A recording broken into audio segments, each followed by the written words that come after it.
You probably think I'm mad to ask such a huge and deep question. But actually, the impact of colonial period literally happened where I grew up, Taiwan. We used to be colonized by Japan and internal colonization by authoritarian government. Love, all these things are history, but they are still embodied in architecture, interior, food, political and educational system.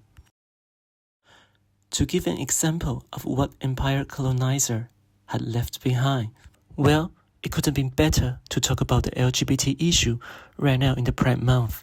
In the 19th century, the British government criminalized homosexuality in colonial territories. For example, the Section 377A in Singapore. As you can see in this map, it shows the relationship between criminalizing same-sex relationships and the former British colonies. However, as times and society changed, when the United Kingdom celebrated the 15th anniversary of decriminalized sexual relations between men in 2017. Meanwhile, the Section 377A in Singapore remained until 2022. The cause of the disaster of LGBT people continuing to be persecuted in Africa, Asia, and Latin America actually came from the Western country. This phenomenon shows what colonialism has left to us, the empire's legacy. Last year, September, I relocated to Brixton, South London. In the beginning, I was super surprised by the multicultural atmosphere in the street. As being a minority in the UK, I try to research and mapping where minorities are in London. I think it's quite interesting that these places are often described as fun and cool. For example, Little Lagos in Peckham, Caribbean immigration in Brixton. The terms cool and fun somehow indicate how mainstream values to see minorities from different perspectives. I was curious why Brixton is so different. Then I started to research the region of where I've lived. I found Brixton has a rich history to relate with Caribbean immigration. It can be traced back to 1948. The British Nationality Act was passed.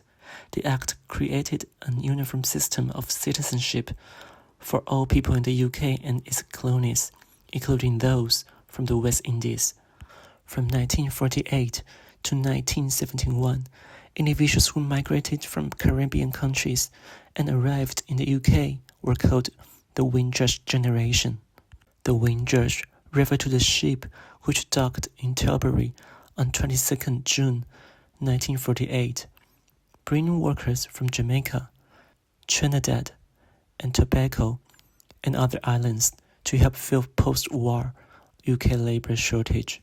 Thousands of men and women came to Britain from the Caribbean to work in sector, including manufacturing, public transport, and NHS.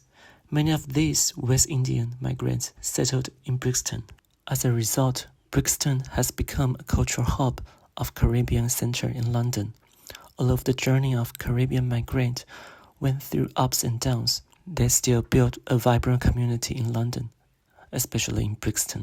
Testing Model 1, the invisible South London. Since we have deep connection with South London, I'm curious why this part of London almost disappears in films, TV series, or tourist eyes. Many were used to see the very bright side of the city. Buckingham Palace, Westminster Abbey, Trafalgar Square, or anything that could represent London or British. But what exactly is London? According to the demography of London, 41% of the population was not born in London. I think multicultural and diversity make this city really looks like. In this physical model, if you only look at the top, you can only see North London. But if you look at the section of the model, you'll find multiple layers that overlap with each other. Every layer could be different cultures, ethnics, migrants, and that's probably is the whole picture of London. So this model is part of London that we haven't noticed for a long time. But what about Brixton? I recalled the book I have read, The Empire Remains Shops and Hungry Empire. Both these books mention about the colonial ingredients and economic crops. Testing Model 2, groceries in Brixton. tea has always been an important economic crop during colonial times. At the same time, the traditional Caribbean fabric, kente, is always a signature item representing Caribbean and West African culture. I used both materials as an initial concept, using tea to dye the fabrics and put it down on the map of London.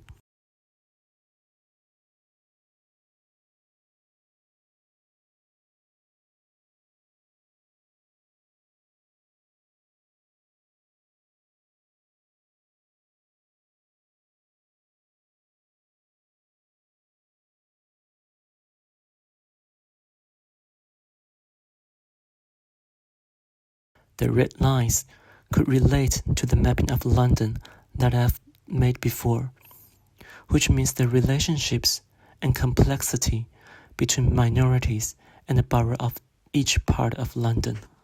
And then I try to visualize the densities of immigration from British colonies as columns on the map, ended up with this conceptual physical model. I keep trying the fabrics as creative materials. Then I bought some kente in Brixton Market. The pattern is really gorgeous and colorful. I keep testing some important colonial groceries and economic crops as my concept materials: tea, coffee, sugarcane.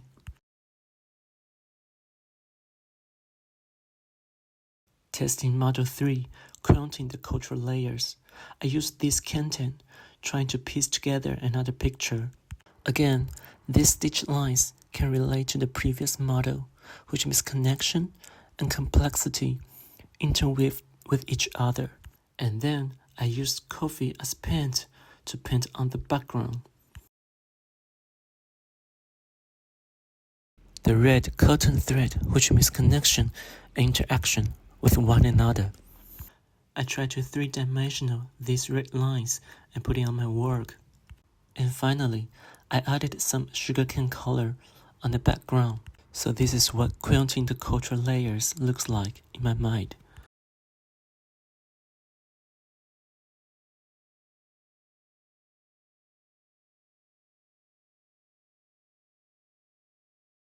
Testing Model 4, color and fabric.